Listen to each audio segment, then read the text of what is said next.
Olá, seja muito bem-vindo, seja muito bem-vinda a mais um episódio desse programa e podcast Advogando em Direito Administrativo. Eu sou o Maza e aqui nós discutimos oportunidades e estratégias para quem quer advogar contra a fazenda pública. Eu estou lançando um curso novo na minha escola, Advogando em Contratos Administrativos. O público-alvo desse curso são advogados que querem defender contratados da administração, empresas contratadas, não é um curso de contratados pessoas físicas. E também o público-alvo são servidores que querem atuar na gestão de contratos administrativos. É um curso inédito no mercado que eu vou lançar nas próximas 2 semanas, exclusivamente dentro de um grupo de WhatsApp. Então o link para você se inscrever, na verdade, para você ter mais informações sobre esse curso dentro do grupo de WhatsApp, você encontra esse link na descrição desse vídeo e também na minha bio do Instagram. Se você não encontrar um link clicável na descrição desse vídeo aqui, entra no meu perfil do Instagram, que é @professormaza, e lá nesse perfil tem um link, na descrição da minha biografia tem um link em que você pode entrar no curso. A carga horária estimada é de 8 a 10 horas, são 5 estudos de caso, aulas de direito material sobre contratos administrativos na nova lei liberadas desde o primeiro acesso e oportunidades de negócio eu vou lançando semanalmente, porque eu vou gravando durante o próprio curso. Bom, hoje nós temos uma visita ilustre, nós vamos falar sobre as coisas de Portugal, como é estudar em Portugal, meu querido país de Portugal, onde eu já estive aí umas tantas vezes, fiz o meu pós-doutorado na Universidade de Coimbra com muito orgulho, eu dei aulas no mestrado da Universidade Portucalense e sou um grande fã de tudo que envolve Portugal. E hoje nós temos aqui a visita ilustre da doutora Maíra Maltes, que é uma brasileira, eu vou confirmar todos os dados com ela, mas ela é uma brasileira que estudou e trabalha em Portugal para nós falarmos a respeito das coisas de Portugal. Ela já solicitou a participação aqui. Agora vai. Olá, Que beleza. professor. Ai, tinha uma coisa aqui grudada. Bom dia, Tudo Maíra, bem? tudo Bom bem? dia. Tudo bem, professor. Eu queria começar agradecendo e dizer que eu fiquei muito feliz porque, para mim, eu estou diante assim de um popstar, porque eu sou formada já há 21 anos, eu tenho uma trajetória no direito tributário, tive alguns anos de atuação no direito administrativo quando eu fui procuradora no município lá do Rio de Janeiro. E você, os seus livros fizeram parte da minha base, da minha formação, né? Principalmente quando eu saí da faculdade. Então, eu tenho os seus livros aqui, algumas edições, né? E eu fiquei assim muito, muito feliz, porque para mim é isso. Eu estou diante de alguém que eu admiro, de alguém que fez parte da minha trajetória, da minha formação. Então, é assim, é um momento para mim muitíssimo especial estar aqui com você, viu? Obrigada. Imagina, eu que te agradeço, é uma honra te receber aqui. E você, assim que chegou no curso de advocacia da minha escola, que nós tivemos aquele primeiro contato, que eu conversei com você, eu já tinha visto, porque eu falo sempre no primeiro contato, eu converso com todos os alunos que chegam na minha escola pelo WhatsApp. E eu tinha visto que o seu prefixo era um prefixo de Portugal, e torci muito para você estar em Portugal para a gente poder ter essa conversa. E acabou dando certo. O perfil, gente, da Maíra no Instagram, antes que eu esqueça de dizer, é @dalenogarimaltz. @dalenogarimaltz. Maltz se escreve Maltz. Então, Maíra, eu estou louco para saber qual é a sua história. Você já contou um pouquinho aqui. Você é uma brasileira que foi procuradora, me corrija se eu estiver errado, que foi procuradora, você foi Em procuradora municipal Maricá. da capital do Rio, em Não, foi em Maricá, Maricá, no, no estado do Rio de no Janeiro. interior do estado. E como que você foi parar Exatamente. em Portugal, Maíra? Então, eu acho que a minha história ela é muito parecida com muitos brasileiros, né? Em 2016, Eu tive filhas, eu tive gêmeas, as minhas meninas, e aí começou aquela preocupação, e era uma época que tinha muita violência no Rio de Janeiro. Eu morava em Niterói, né? Trabalhava em Maricá, e era um período, assim, né? O Rio de Janeiro está sempre violento, mas é um período que o Estado estava muito, muito, muito. E aí eu comecei a. Minhas filhas nasceram e aquela preocupação e uma violência muito grande, começou a ter muitos assaltos, assim, meio que sem horário, com fuzil, aquelas coisas do Rio, né? Tipo, bala perdida. E aí em 2018, a gente chegou num limite. Eu falei, não, vamos para Portugal. E meu marido, ele também na época trabalhava com empresa de petróleo e estava no meio do petrolão. E aí ele trabalhava em plataforma, a plataforma também não renovou o contrato, então ele acabou também sendo demitido. Na verdade, essa demissão foi uma bênção, porque eu falei, é agora que vamos.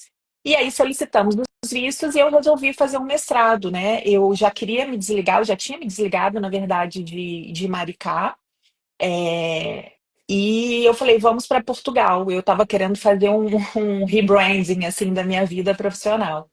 E aí eu fui fazer um mestrado em Direitos Humanos, né, na Universidade do Minho. É um mestrado. Na época eu me inscrevi também no mestrado de Direito Administrativo e no mestrado de Direito da União Europeia, de estudo da União Europeia. Mas eu resolvi fazer o de Direitos Humanos, que é uma área que eu gosto, que eu tenho muita afinidade. E ali mudou muito a minha cabeça. Eu acho que quando a gente vem fazer um mestrado, principalmente fora do Brasil, a gente olha o mundo com outro paradigma, Sim. os problemas, né? Porque quando a gente está no meio dos problemas, é difícil da gente ter uma visão diferente. Então, ter saído do Brasil, naquela época também, com muita mudança política, onde começou uma polarização e tudo aquilo. Então, ver isso com os olhos diferentes de uma estrangeira foi muitíssimo interessante. E o mestrado, ele me deu muita bagagem, sabe, de muitas coisas, né? Eu fiquei impressionada como que os direitos humanos, ele é muito mais profundo do que a gente pensa. E ele me preparou muito para essa minha nova fase da minha advocacia aqui em Portugal. Inclusive, me ajudando a enxergar possíveis possibilidades de atuação também, sabe? Sabe que Principalmente eu me já aproximando dessa questão dos imigrantes, conco- entende? concordo com você. Eu tive a oportunidade de falar em live que às vezes em que eu saí do país para estudar, e eu fui para Coimbra, fui para Salamanca, na Espanha também. É muito interessante perceber isso que você disse, que a gente enxerga os problemas brasileiros em perspectiva. Quando a gente está aqui no meio da confusão, muitas vezes dá aquela sensação de claustrofobia, de vertigem, e a gente não consegue entender direito. É fundamental para quem tem essa oportunidade ir para o exterior, olhar o Brasil de fora, avaliar melhor como que é a nossa realidade. E a universidade, você estudou na Universidade do Minho, é isso? Isso, exatamente. Ela mesma, ela está entre as 5 mais importantes universidades de Portugal.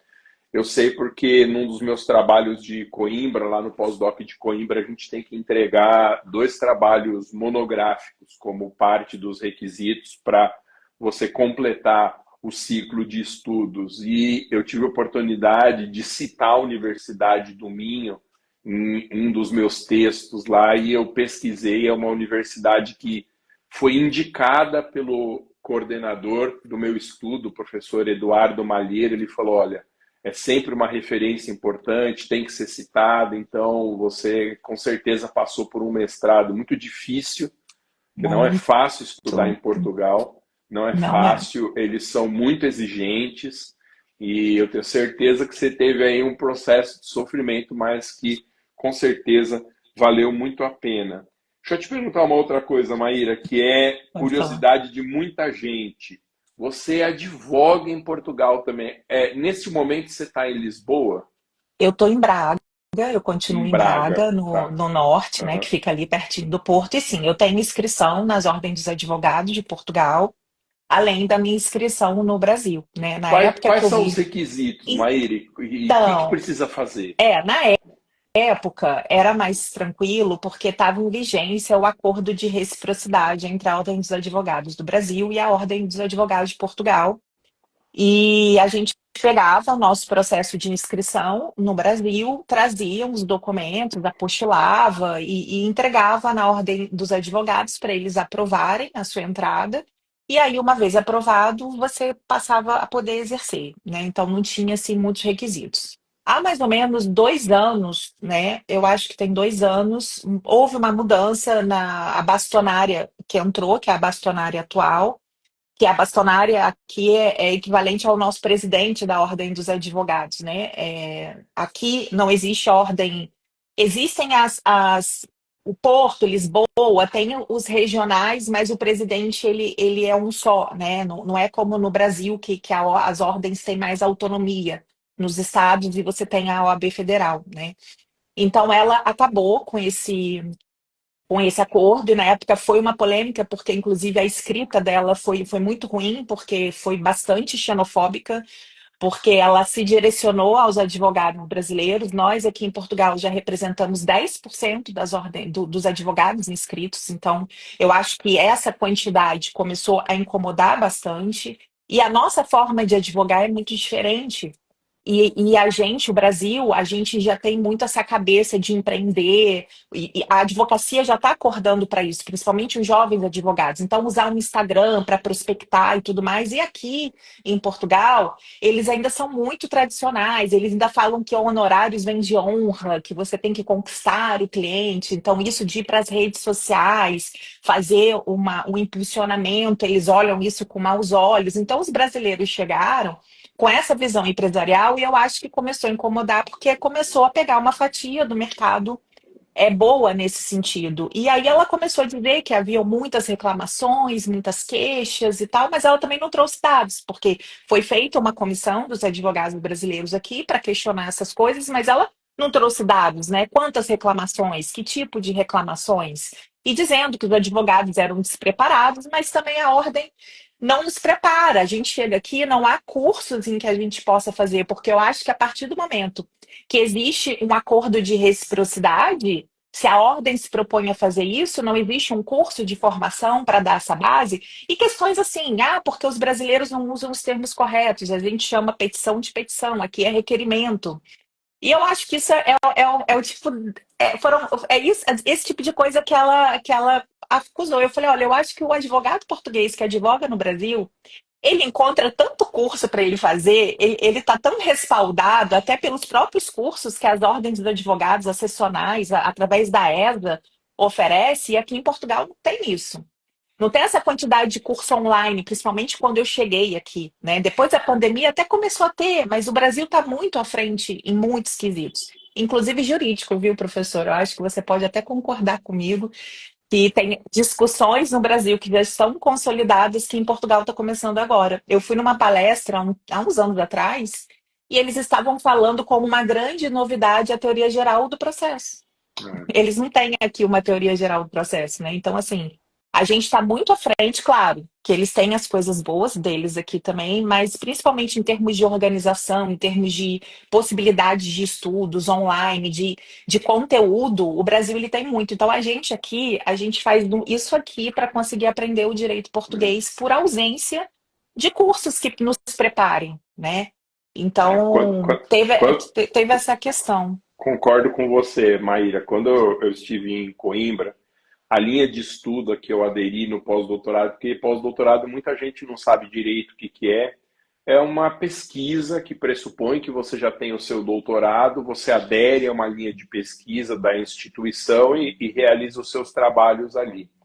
E no meu caso foi sobre democracia e direitos humanos, a linha de pesquisa que eu aderi. E toda essa parte de direito internacional dos direitos humanos, direitos sociais, e tudo isso eles são muito avançados, até por causa da comunidade europeia. Eles Sim. têm ali não só o contato com países muito relevantes de produção de conhecimento jurídico, mas também a própria vivência deles na comunidade europeia faz com que eles tenham que lidar com questões internacionais e que estão muito à nossa frente. Em relação ao direito interno, eu acho que já está muito próximo mesmo da produção cultural brasileira em relação à produção jurídica deles. em alguns nichos, por exemplo, em direito constitucional. Eu lembro que o professor Canotilho, ele falava muito em uma saturação das discussões constitucionais em Portugal. E no Brasil a gente ainda não tem essa saturação. Então, na minha cabeça, a parte internacional eles são mais avançados e na parte do direito interno nós somos meio que Mas, equivalentes professor, com a mas isso vantagem que na eles têm da aplicação, proximidade, né? mas eu acho que isso é muito no campo teórico, porque na É, advocacia mesmo, por exemplo, no Brasil a gente se utiliza muito mais de tratados internacionais para entendi, fundamentar do que eles aqui. Parece que eles entendi. esquecem que existe, né, Teve uma tratado pergunta internacional. aqui, Maíra, muito É, interessante da sobre a Elisa. questão de audiências. Pode fazer tudo, Elisa. Aqui a gente advoga plenamente. Eu, com a minha carteira, com o meu registro, eu tenho as mesmas prerrogativas, as mesmas autorizações que qualquer advogado. Eu posso fazer tudo. Eu não tenho nenhum tipo de limitação nos meus atos. Inclusive, o meu registro aqui me proporcionou eu me inscrever no Conselho Europeu de Advogados Europeus. Existe um conselho aqui. E, por exemplo, se eu mudo de país, eu posso advogar em nível da União Europeia com direito internacional, direito das migrações. Eu não posso no direito interno, mas eu consigo uma autorização para advogar muito mais facilitada por ser advogada de país membro da União Europeia. Entendi. Então, não tem nenhum tipo de limitação, não, tá? A gente advoga plenamente aqui em qualquer área do direito português, com qualquer tipo podendo atuar consultivamente no contencioso deles aqui, sem nenhum problema, viu? Podendo praticar, inclusive atos de notariado, que aqui tem essas especificidades, que aqui a gente pode reconhecer firma, a gente pode fazer tradução juramentada em línguas em que a gente tenha proficiência. A gente pode fazer, inclusive, escritura de imóvel, de muitos atos notariais que no Brasil o advogado não pode, aqui pode, o que facilita muito a nossa vida bastante, assim, né? Na hora dependendo da área que a pessoa atua, né? Não Entendi. precisar tudo ir para um cartório, a gente poder oferecer muita coisa para o cliente. Maíra, você mencionou de passagem na sua última fala um ponto que era até objeto de uma das perguntas aqui. Você trouxe esse dado que para mim é muito surpreendente, que 10% dos advogados atuantes em Portugal já são brasileiros.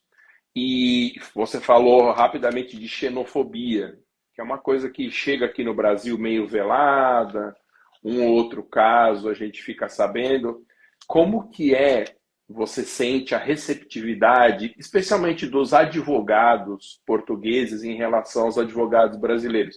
Eles vêm com receio, eles chegam a tratar de uma forma que não é elegante. Você já passou por algum episódio de Já, desconforto? já. Como que é? Fala um pouquinho sobre Infelizmente, eu isso. vou te falar que na minha vida aqui, né, em Portugal, 7 anos em Portugal, os episódios que eu passei de xenofobia foram com advogados portugueses.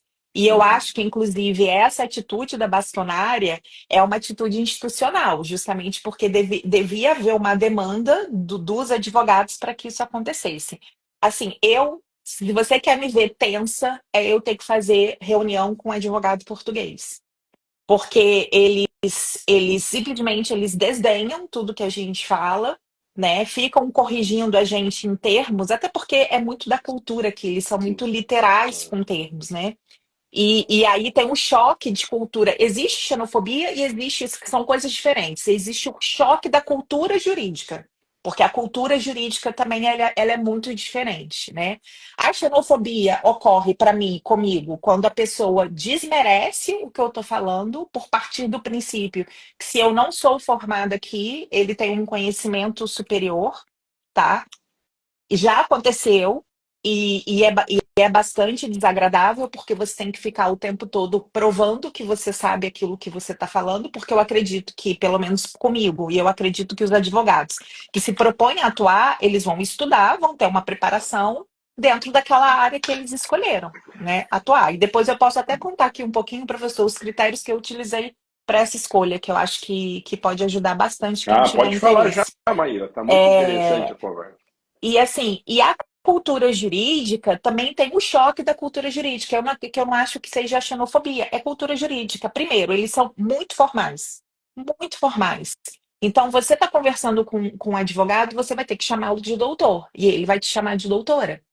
Né? Então, não tem aqui como a gente, não, somos colegas, vamos dispensar o doutor, né? Então, é, e assim, eles são muito, o que eu sinto é que o português, quando eu te falo que a gente está mais avançado, porque o Brasil, o advogado brasileiro, a gente é formado para ter uma visão sistêmica do direito. Então, se eu e você, a gente vai conversar sobre um caso de um cliente, a gente não vai olhar para o que a lei está escrito, a gente vai olhar para o sistema, a gente vai levar em consideração a jurisprudência, a gente vai fazer interpretação sistemáticas das normas, principalmente uma interpretação conforme a Constituição, porque o nosso sistema constitucional ele permite, né, fazer o controle difuso.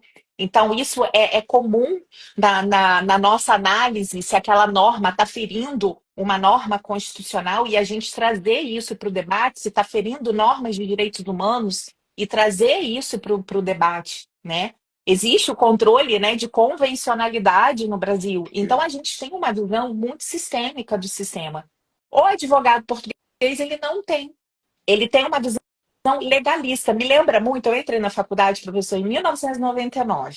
Então, eu sou da geração de advogados que pegou justamente aquela mudança de paradigma que veio com a emenda constitucional 45. Porque quando eu comecei a minha faculdade, a gente era legalista. A gente falava de jurisprudência, mas primeiro a gente tinha um foco muito grande na doutrina e na lei. A jurisprudência era um enfeitezinho, era um negocinho ali, um brilho que a gente dava. E com a emenda constitucional 45, a jurisprudência ela ganhou bastante força no ordenamento jurídico brasileiro, né? Então, parece que o sistema aqui em Portugal me lembra muito essa época do Brasil mais legalista, pré-emenda constitucional, sabe? Então, e eles, como eles não trazem, porque o controle aqui é só concentrado, não existe o controle difuso, né? É muito difícil você conseguir chegar no controle de constitucionalidade aqui em Portugal, é muito restrito. Então, não tem essa discussão de violação à Constituição, é muito pouco, Uhum. entendeu? No Brasil, a gente consegue construir teses. Aqui não, aqui a sua petição ela é por articulado, então são parágrafos que você vai escrevendo, né? E você vai numerando esses parágrafos, mas o que torna o articulado é que sobre cada assunto é em um parágrafo que você vai tratar. Você imagina você fundamentar um pedido com base em 3 parágrafos. Se você faz uma petição aqui de 10 laudas, eles vão achar isso enorme. Uhum. Inclusive, tem uma curiosidade que eu não sei se você sabe, se a gente for muito prolixo na petição inicial, se a petição for longa demais, sem uma justificativa, o advogado pode ser multado aqui, inclusive. Que coisa, né?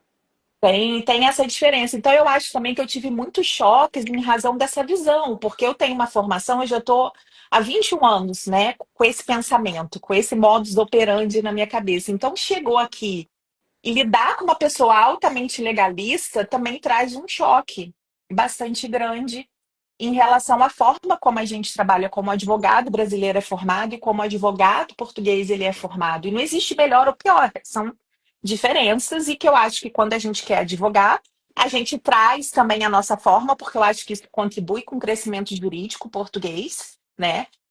Mas também traz um pouco isso de da gente também aprender e tentar se adequar, porque também não adianta a gente ficar dando um ponto em murro de faca. Mas eu já tive uma época, uma mentoria, em que eu falava para os meus alunos: vocês precisam começar a trazer argumentos de direitos humanos. O primeiro argumento, até porque justamente por a gente estar na União Europeia, isso tem muita força. Então, a gente tem que vir com os tratados internacionais, a gente tem que vir com as normativas da União Europeia para depois vir com Constituição portuguesa e legislação portuguesa. E aqui eles não fazem isso. Eu tive no meu mestrado, eu analisei mais de 1.000 decisões em relação a crimes de gênero, né? Então, a gente está falando de crime de gênero, crimes contra mulheres, que a gente tem convenções inúmeras de direitos humanos, a gente tem a Convenção de Istambul, que Portugal é signatário, e mais de 1.000 decisões. Foram raríssimas as decisões em que a Convenção de Istambul, por exemplo, era citada no processo. Veja, mais de 1000 processos que eu analisei. Eu estou falando assim de 5, de 6 jurisprudências que citaram tratados de direitos humanos, e isso quando era feminicídio. Porque quando não era no âmbito de um homicídio de mulher, né, no contexto de violência doméstica, nem não se ventilava isso. Então, isso me causou um choque, porque na teoria aí parece que eles, né, nossa, direitos internacionais e tudo mais, mas na prática judiciária mesmo, eu acho que eles não usam. E você veja, eu estou falando de uma área que é direitos humanos na veia, e que no Brasil a gente está muito mais adiantado em termos de discussão jurídica. Eu gosto sempre de falar isso, porque na prática o Brasil deixa muito a desejar, né? Não vamos daqui achar que a Ah, violência de gênero no Brasil tem efetividade jurídica, porque a gente sabe que não tem. Mas, é, entende? É não, essa visão que eu tenho da atuação aqui em Portugal. E por isso que eu escolhi uma atuação consultiva. entendi. Porque que aí veio aqui a minha estratégia de escolher a minha área de atuação. Porque eu acho assim, quando a gente vai escolher uma área de atuação, porque não tem como a gente achar que a gente vai aprender o direito português todo. Não vamos. É, Né? Não dá para você fazer uma faculdade de direito português. Então, e o direito material, eu acho que ele é bastante similar, porque os fundamentos dos institutos jurídicos, eles têm a mesma raiz. Então é muito tranquilo você pegar qualquer área dentro do direito civil, direito imobiliário, direito de família, direito... Você vai sentar, vai ler, você vai compreender perfeitamente. A grande diferença que eu acho aqui é do direito processual, que aí realmente é um outro mundo e eu não queria me deparar com isso. Então eu fui para o consultivo e aí o que que eu fiz? Bem, eu vou estudar o quê? Então, eu peguei uma coisa pequenininha do direito para poder estudar, do direito português, e que tinha a ver com o direito brasileiro, que é a minha área de atuação, que é o direito tributário internacional. Então, hoje eu atendo brasileiros que estão no exterior e portugueses que estão no exterior, porque também é um país de muita imigração, né? Então, eu fui estudar, porque eu fui estudar os acordos e tratados internacionais, que é a mesma minuta, que é a minuta ONU e a minuta OCDE. Então, são tratados similares com o do Brasil, e claro que tem os seus princípios, tem a sua forma de interpretar, quando eu estou falando do direito português. Então, eu optei por, dentro do direito, pegar uma partezinha em que fosse mais fácil para eu dominar, né? Então, eu sempre falo isso para as pessoas: não queira, por exemplo, atuar no direito de família e fazer tudo. Escolhe, por exemplo, o direito consensual de família, o divórcio consensual. Trabalha com homologação de sentença estrangeira, né? Escolhe um e depois você vai aumentando. Então, o que que eu fui estudar? Fui estudar o imposto de renda, que é o tributo que eu preciso saber quando eu estou falando de acordos e tratados internacionais. Então, eu não fui estudar todos os tributos portugueses, eu estudei o imposto de renda para entender questões de saída fiscal e para entender os acordos de não bitributação, né? E aí no Brasil eu já tinha um conhecimento de imposto de renda brasileiro, e aí estudando o acordo eu aproveito tanto para o Brasil quanto para Portugal, né? Então foi essa uma das estratégias. E as áreas que eu já atuei, por exemplo, a primeira área que eu atuei, na verdade, foi nacionalidade portuguesa, que é uma lei muito simples de você estudar. Então você pega uma coisa que é pequena e você aprofunda. E ali comecei a oferecer os serviços de direito internacional, porque as pessoas queriam a nacionalidade, muitas já estavam aqui, tinham esses problemas. Aí eu fazia o divórcio consensual, porque era um divórcio que é simples, e depois eu homologava no Brasil. E fui fazendo assim, fui estudando pequenas coisas, e depois de um tempo eu direcionei para o direito tributário internacional, que eu acho que esse é o passo a passo. Muitos advogados ficam assustados: ai, mas como eu vou estudar o direito? Eu vou fazer um mestrado para aprender. Gente, mestrado você não vai aprender a advogar, né? Então, assim, escolhe dentro da sua área de atuação, que você já atua no Brasil, e escolhe um serviço para você começar. Depois que você dominar aquele serviço, você vai para um outro serviço dentro da sua área. E assim você vai crescendo. Entendi. Entende? É uma estratégia muito boa essa que você adotou e que você sugere, porque inclusive deve baixar um pouco da ansiedade.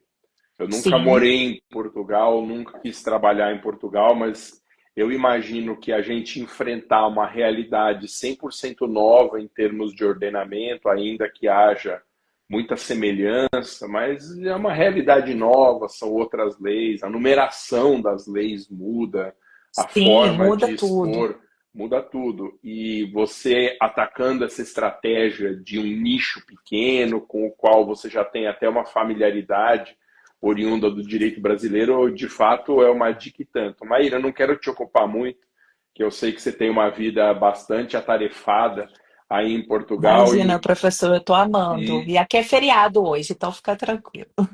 legal. E sempre tem o compromisso de não passar de meia hora para não incomodar muito os nossos Claro. entrevistados, mas eu queria que você falasse um pouquinho da sua atuação. Você chega a atuar com imigrantes, Sim, sim. refugiados? Você Não, sugeriu alguma coisa nesse sentido? Como que é a sua atuação com imigrantes, então? As os causas do escritório? imigrantes, as causas do escritório são, né? é, Atualmente, a maioria é de direito tributário mesmo. Então, aqui, muitas pessoas. E isso é muito interessante, professor, porque o nosso escritório ele tem uma missão de democratizar o acesso ao planejamento tributário, sabe? Hoje você olha para os escritórios que fazem planejamento tributário, e claro, não é uma crítica ao valor, porque eu sei que é um serviço altamente especializado e tem seu preço, né? Mas eu conheço escritórios de amigas minhas que cobram 25 mil para fazer uma análise de acordo de não bitributação e fazer um planejamento tributário. E isso não alcança a maioria dos imigrantes que estão fora. Não que a gente cobre baratinho, mas o preço que a gente cobra é um preço infinitamente mais acessível e que a gente tem visto que tem tido um impacto muito legal. Porque a gente está falando de tributação. Então, a pessoa ela muda para o país, ela não raciocina que ela fica ainda com vínculo fiscal. Muita gente, mas é impressionante a quantidade de pessoas que chegam aqui sem saber que assim, doutora, eu não sabia que eu tinha obrigações com o Brasil. Eu não sabia que eu tinha que fazer a saída fiscal, né? E isso compromete, porque a pessoa vem para o país, ela muda. Eu tenho essa renda e eu vou pagar tanto de tributo. Aí ela descobre que ela ainda tem que pagar alguma coisa no Brasil, isso é um impacto bastante grande para o patrimônio e para a renda das pessoas. Então a gente faz esse trabalho onde a gente analisa, né, em consulta. O nosso primeiro serviço é a consulta, porque na consulta a gente vai entender se é um caso de saída fiscal ou se é um caso de dupla residência fiscal. Muita gente acha que a saída fiscal ela é obrigatória, mas não é. É possível ficar na dupla residência fiscal, mas da forma correta. E principalmente se o país tem acordo, você tem bastante benefícios e a gente consegue trazer algumas isenções previstas nesse acordo e trazer e proporcionar que a família fique com seu patrimônio seguro, que ela consiga ficar regular nos dois países, cumprindo as obrigações corretas com economia tributária. Então, isso faz bastante diferença para que haja essa regularidade, até porque a gente sabe que quanto maior o número, quanto mais a tecnologia avança, mais os mecanismos de fiscalização também vão avançando. Então, daqui a pouco vai ficar muito difícil você estar num país e sonegando o rendimento no Brasil, por exemplo. E aqui em Portugal, ano passado, aconteceu uma coisa interessante que eu sempre falava que isso podia acontecer. Eu falei, gente, imagina que tá a pessoa lá, o inspetor das finanças, no cafezinho, e ele fica assim, tá, vou mandar lá um comunicado para o Brasil, vou pedir informações, mandar uma listinha. E em 2024 isso aconteceu, a autoridade tributária portuguesa mandou uma lista de brasileiros que residem aqui e pediu informações para a Receita Federal. Bem, eu acredito que a Receita Federal tenha falado, ó, manda aí também de volta. E eu acho que tem aí uma comunicação agora ativa, porque muitos brasileiros caíram na malha fina e eu acredito que nos próximos anos dessa comunicação ela vai acontecer. Então, assim, é algo que é extremamente relevante, porque a gente está falando de irregularidade fiscal, que se você não faz é sonegação, que é crime em muitos países, né? E a gente proporcionar. Eu também tenho ainda casos em andamento de nacionalidade portuguesa, de regularização de imigrantes, que eu trabalhei com isso numa época, mas que eu não faço mais, e casos também de direito de família internacional, né? Mas que eu optei por não atuar mais, por entender que o direito tributário era mais a minha pegada mesmo por aqui. Mas tem muitos advogados aqui que têm uma atuação assim bastante militante, inclusive no direito dos imigrantes, com refugiados. Tem muito espaço na União Europeia, como um todo, não só em Portugal, para você atuar. Para quem gosta dessa atuação, aqui tem bastante espaço. E eu gosto de ver minha atuação também como promoção de direitos humanos, né? Porque, afinal de contas, essa tributação faz parte, né? A pessoa pagar aquilo que é o correto, aquilo que é o justo, aquilo que é o equilibrado, também é uma forma de promoção dos direitos humanos. E o direito internacional, ele te dá essa possibilidade de você atuar com os direitos humanos, porque você está falando de direitos dos imigrantes, né? E te dá essa e te proporciona trabalhar de qualquer lugar do mundo, né? Eu lembro que quando eu comecei a faculdade, eu queria muito, assim, morar fora do Brasil, mas eu pensava assim, poxa, mas eu escolhi uma profissão que eu não vou poder morar fora, né? E hoje a gente pode advogar de qualquer lugar do mundo, né? E não precisa nem ser advogado em Portugal, gente. Vocês podem vir para cá, manter o escritório de vocês no Brasil. O que a gente consegue cobrar de honorários no Brasil é muito mais do que se cobra, por exemplo, na realidade portuguesa. Então, você pega um divórcio no Brasil, você consegue cobrar 30 mil para fazer um divórcio. Aqui você não vai conseguir cobrar mais que 1.000 euros para fazer. Então, você pega esses 30, divide, por mais que o euro fique alto, fica muito mais alto do que aqui. Então, às vezes é estratégico. Tem muito advogado que fala, eu vou largar minha advocacia no Brasil para advogar em Portugal. Eu falo, não faça isso, para tudo. Mantenha essa advocacia no Brasil, porque ela vai te dar muito dinheiro sim, sabe? Fica com ela aí e cria uma outra ponte aqui, não desfaça. Né? Que essa é uma visão que as pessoas também não têm. Maíra, sensacional o nosso papo aqui, a sua generosidade em Imagina, compartilhar suas professor. impressões pessoais e a sua estratégia profissional também, que eu vejo muito bem traçada, muito madura também sobre os passos que têm que ser dados em relação a uma realidade jurídica diferente. Te agradeço demais. Lembrando, gente, quem quiser entrar em contato com a Maíra, precisar de um advogado em Portugal ou quiser alguma espécie de orientação, o Pode contar perfil comigo, dela do gente. Instagram, obrigado, é @DalenoGaremaltz, Daleno Garemaltz, Maltz se escreve Maltz, e entre em contato com ela, tenho certeza que a sua mensagem será muito bem recebida, ela vai encaminhar da melhor forma. Maíra, muito obrigado pela sua disponibilidade, pela sua paciência, tenho certeza que todo mundo que nos assiste no ao vivo e principalmente a multidão que nos vê em reprises. Todo mundo adorou essa conversa aqui. Você está liberada já para fazer Obrigada, aí as suas professor. atividades. Eu que te agradeço. Gente, mais Tchau, uma vez, tchau, obrigado gente. para todo mundo. Tchau, Maíra, muito obrigado mesmo. Lembrando que tem um curso novo na minha escola, que é o Advogando em Contratos Administrativos. Para você se informar mais sobre esse curso, se tem interesse em fazer, tem um link na descrição, na minha bio do Instagram e na descrição desse vídeo aqui também, para um grupo de interessados em WhatsApp, o grupo de WhatsApp de interessados nesse curso. Entre, porque o lançamento desse curso nas próximas semanas vai ser exclusivamente feito dentro do grupo de WhatsApp. Você não me verá falando de matrículas em nenhum outro canto da internet. Tá bom? É isso, gente. Muito obrigado. Nos veremos na próxima oportunidade. Semana que vem não tem live por causa do feriado prolongado do Dia do Trabalho. Nos veremos daqui a 15 dias.